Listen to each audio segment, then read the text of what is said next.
Hello everyone, welcome to a Render Spaz video tutorial, and today we are going to create vintage light bulbs inside of 3D Studio Max. We're going to use Corona as our main render engine for this one. You can also use V-Ray, you can use Arnold or even Octane with this tutorial. It's pretty much very much straightforward and also pretty close to the material setups as well. But yeah, we're going to get started. We're going to build the light bulb, the whole entire piece, and then we're going to set up HDR lighting, and we're going to just get a cool look to our scene like we have here, and then we're going to use some of the Corona color mapping properties that they have in their color correction tools and all that, and they get the bloom and glare that just really look great. Fast render, and it's just amazing. I'm going to speed up the render a little bit, speed up the video just a bit because it is quite lengthy when I actually have it in real time, but I'm also going to provide the scene files for you so you guys can actually look at all the settings and go through this scene for yourself and learn from it as well. Alright guys, let's get started with creating the light bulb, and then we'll move on to start rendering and getting our final output. Alright, see you guys in the next video. Okay, let's get started with creating our light bulb. So we're going to use a spline tool here, and what we're going to do is we're going to draw out this line, and we're going to come up. I'm going to speed this video up quite a bit because it is quite lengthy if I just leave it at the normal speed. So hopefully you guys can follow along as much as you can here and get the point of what's going on here.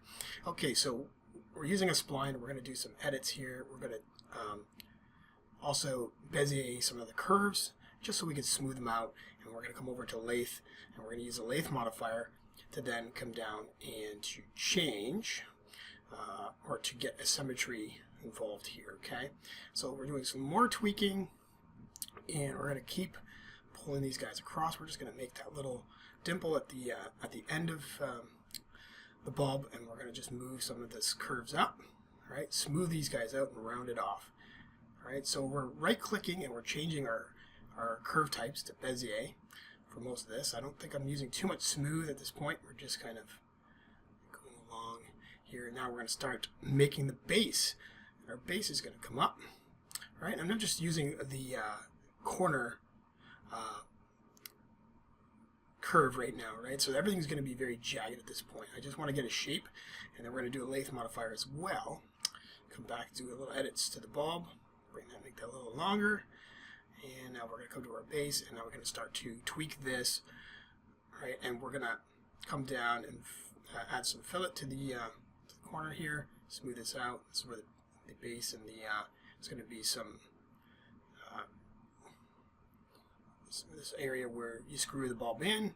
We can also smooth these guys out, and we're going to add some more points, and then we're just going to kind of make an indent here to get some detail. Alright, so I added and refined points. So you can see I'm doing a lot of fillets and refining to add some points to get more detail. Okay, so we'll bring all these guys down. We're going to widen our base just a bit here. Alright, once we widen the base, alright, we can then straighten this guy out. And we're getting quite a bit of our shape here. So we're also going to now add a fillet here and some more points. We're going to drag these guys in and make like kind of like a little trench there, and smooth these guys all out. Right, so once these guys are all smoothed and curved, we can add some more segments, and same with the bulb as well. We're going to add more segments just to get ourselves a little bit more higher density of a mesh. Alright, so we're going to make sure that these points here on the top are center, so we can center this point here to 0 to the grid, and same with the top, just so everything welds together.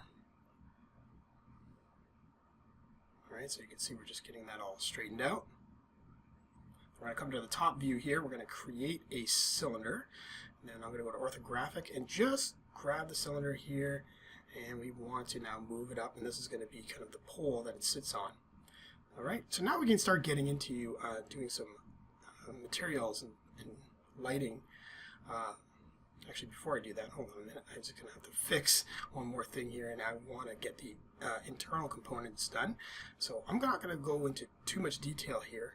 We're not going to really see in here too much, but I want to make it look a little bit familiar with what it would actually look like in one of these light bulbs.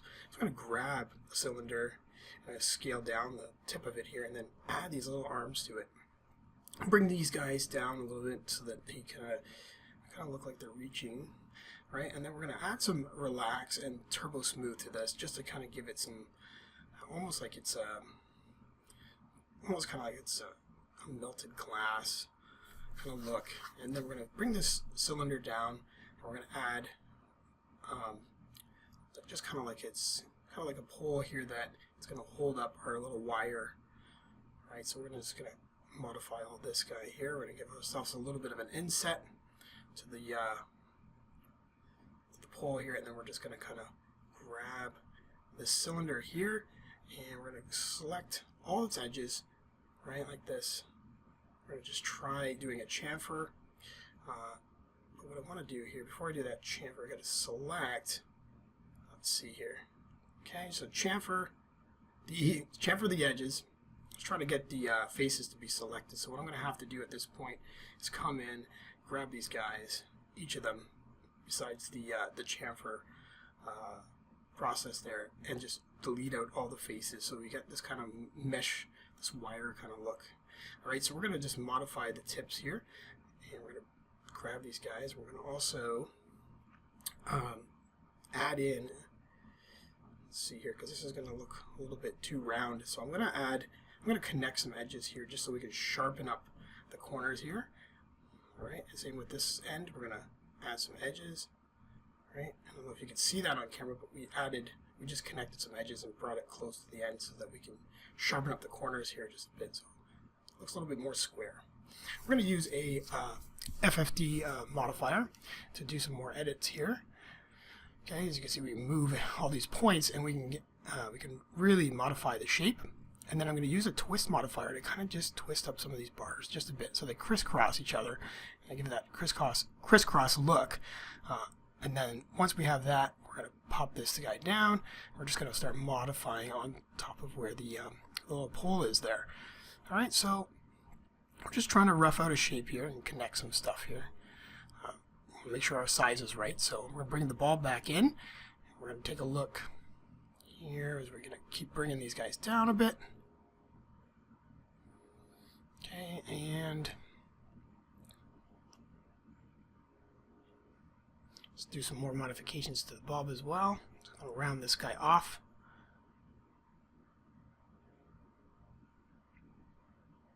Right, so just watching that we're not getting any lines coming through the mesh here. We just want to just be careful, just have it quite smooth.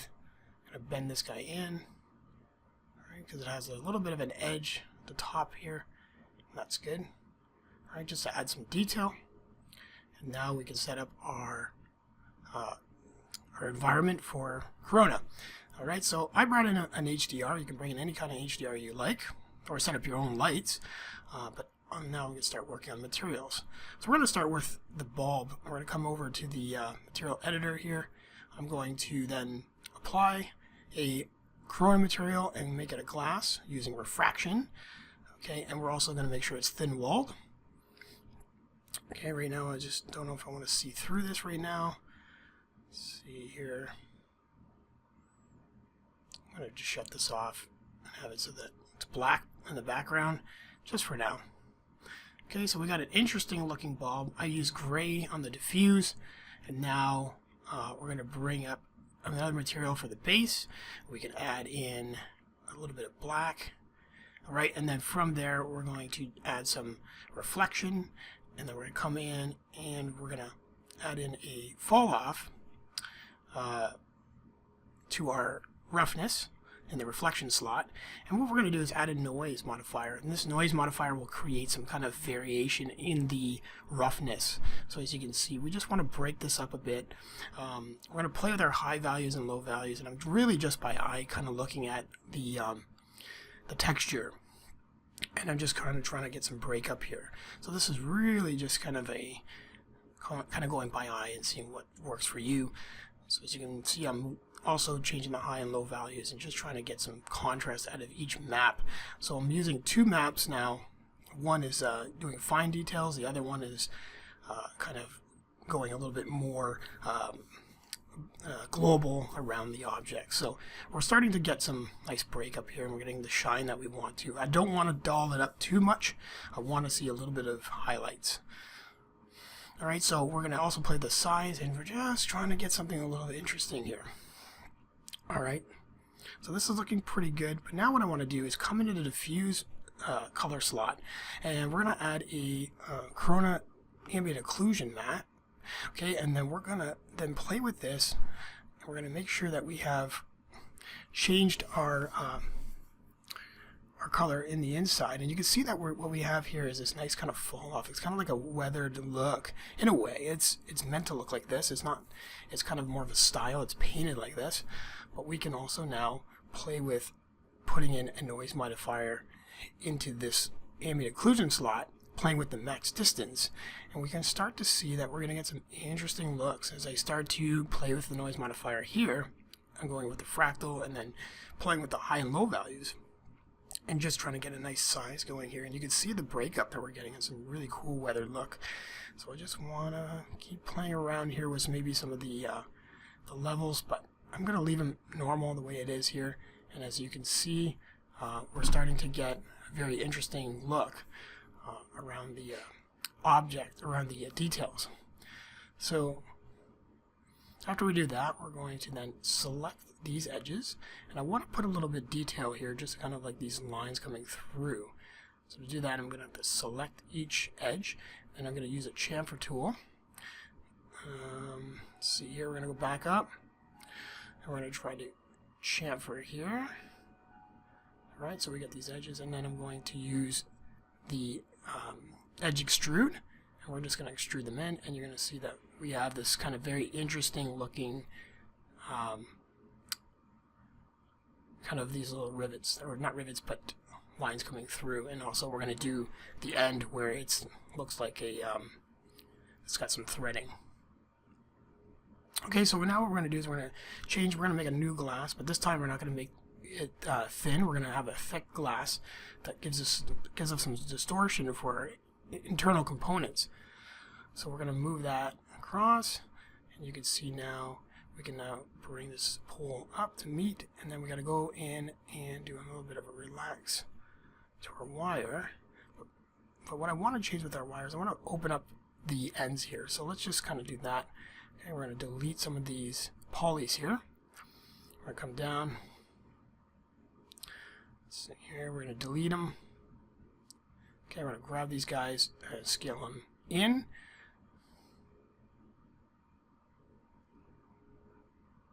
Okay, and then I'm going to add another material, and this is going to be our glow material, which then is going to act as, it's a light material, and this is going to give us some of our wire so it can light up. So what we got to do now here is come in and change our gradient. So we're going to make it dark orange on one side, make sure we're 90-degree angle. Alright, and you're going to see the effect in just a moment here as I'm going to light this up. And you can see it's darker in this one spot, lighter in the other, and in the middle. That's kind of the look that we want. I want a nice little fall off here. I might just have to make this a little bit more orange. I'm going to grab each end, and that's looking a little bit better. And then we can just grab our pole, make sure that looks black. Okay, and all I'm doing is really making simple materials at this point just to try to get something going here. I'm not going to focus on too much detail on the pole part. Alright, so this is looking pretty good so far. I still want to do some modifications to the wire parts and components, but now I'm going to add and draw in some detachments here, or attachments that will attach to our little wire component. We can just bend these down just so you can see them through the line. Okay, it's really straightforward stuff. Okay, just using the line tool and then just adding some thickness. Make sure we can see it in the rendering, the viewport, like this. And I'm just going to make kind of like a metal, almost like aluminum or something, that just kind of goes with it, so it looks like it's attached up there.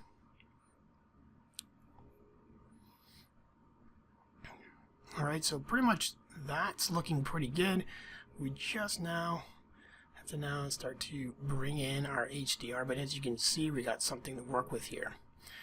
Alright, so showing you this, you can add the bloom effect, and you can see that when we add the bloom, we're going to get some nice lighting. We're also going to add the glare and play with the color intensity that you can get some really awesome results here. And Corona just added some great features that will make a lot of your renders look very cool. So we're going to bring that in, but in the camera instead. So I'm going to set up a couple more of these lights, and we'll extend them out, and let's see how they look in a line here. I don't know about that. And so instead of this, what I'm going to do is I'm just going to randomly kind of offset them and just bring them out a little bit, just so we get something like this. All right, we're going to have a look, and I'm going to go through a camera here. I'm going to try using the physical camera, but then I realized the physical camera doesn't seem to work. I don't know if this is correct or not, but it doesn't seem to work with Corona's depth of field features.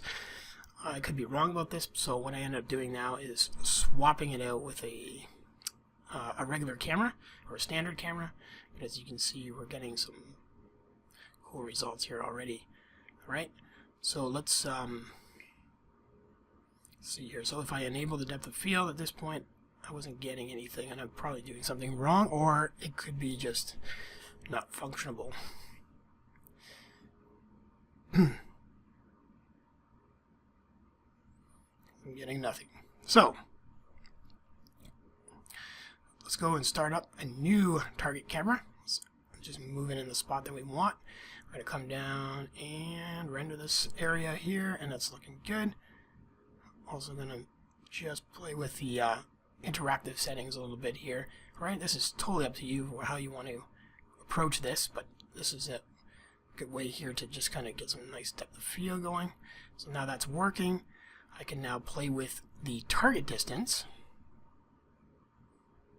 Okay, as you can see, I've got a target distance. I'm going to try to focus maybe on this light over here, the middle light. All right, and you can see if I move in, the depth of field is working quite well. That looks really cool if you're trying to do in a punched in kind of shot. You get in the depth of field looking really good. So we're just going to angle this down a bit, the camera, and we're going to just give it a little bit of a tilt just to make it interesting. Right, and then we're going to look for our HDR, and I got to find the HDR because I want to use it as the backdrop, but I got to move this guy around quite a bit because I don't want too much traffic back there. So I want to, in the background, I want to move it so that we get a nice kind of dark areas, like something like that. Looks not too bad, but I'm just going to move this around and play with it until I see something that's looking quite interesting. Another thing that will help us is blurring our backdrop because it's all out of focus back there. So we're just using this more as contrast and color tones. Okay, so what I'm going to do here is another thing I've just realized that I want the bulbs to have some thickness, so I added shell modifier. So this is late in the game of the modeling process, but I want to make sure I have a little bit of thickness to the glass. That's something I forgot to add. Alright, back to the rendering spot. So here we're going to try to render something that's not too bad right there. Alright, so what we can do is play with our filtering a little bit and play with the blur properties. Right now I just set this up a little bit to about, should work right about here, this kind of setting. So we get a nice blur and we get some nice contrast, and this will work because now when we start to modify or play with the color correction, we're going to get some nice look here. Alright, so we're going to add some contrast. We're going to change a little bit of our white balance and our film lighting, and just our film highlights, and actually we don't need that, but we're going to play with the film shadows. We're going to add our bloom and our glare, and this is what's going to give us some really kind of nice results. I'm also going to region this one light just to play with the glare a bit. Change the threshold and see what threshold will give us, and just kind of move around with these properties here. This is really just trial and error at this point. I'm just kind of moving things around to get a look that I like. Okay, and you can see we're starting to get somewhere here. After I started playing with the color shift and the intensity, I start to see, I just want it to look a little bit more desaturated. I don't want it too orange in the wiring area. I want it to look more lit up. But we're getting very close to the finish here. We're just going to do a little more tweaking. But I like what I'm seeing with the glare, and now that I softened the backdrop, we're not getting these heavy reflections. It's nice soft reflections on the lights. I'm going to maybe move and position some of these lights in different spots just to break it up a bit so that they kind of look good on camera here. Alright, so maybe I'll just move this guy in the back here. Get him a little bit more in the camera. Alright, see if that helps. That's looking pretty good. So we can set up a render, and that's going to be quick. We'll just come over to our render settings. I'm going to just go to 720 as a size of our image, and I'm just going to render this out and let it go. Okay, so I'm going to let this cook for roughly about 20 minutes or so. Alright, and there you have it. After 20 minutes, I pause, and now I got a nice, gorgeous looking render. Alright everyone, that concludes this video tutorial, and I hope you learned something from it. You can apply these settings to your scenes and try to make your own vintage light bulbs. And also, don't feel free to download this project file so that you can actually look at the settings in depth, and then they'll also help you along the way. Alright guys, thank you for watching. Don't forget to, if you haven't subscribed to my channel, subscribe to RenderSpaz, and you will also see some more video tutorials coming your way in the coming weeks. We're going to speed up our workflow a little bit here, and we're going to provide more great content for you guys so that you can start learning even more inside of 3D Studio Max and with all types of various render engines. Alright guys, thank you very much for watching, and have a good day.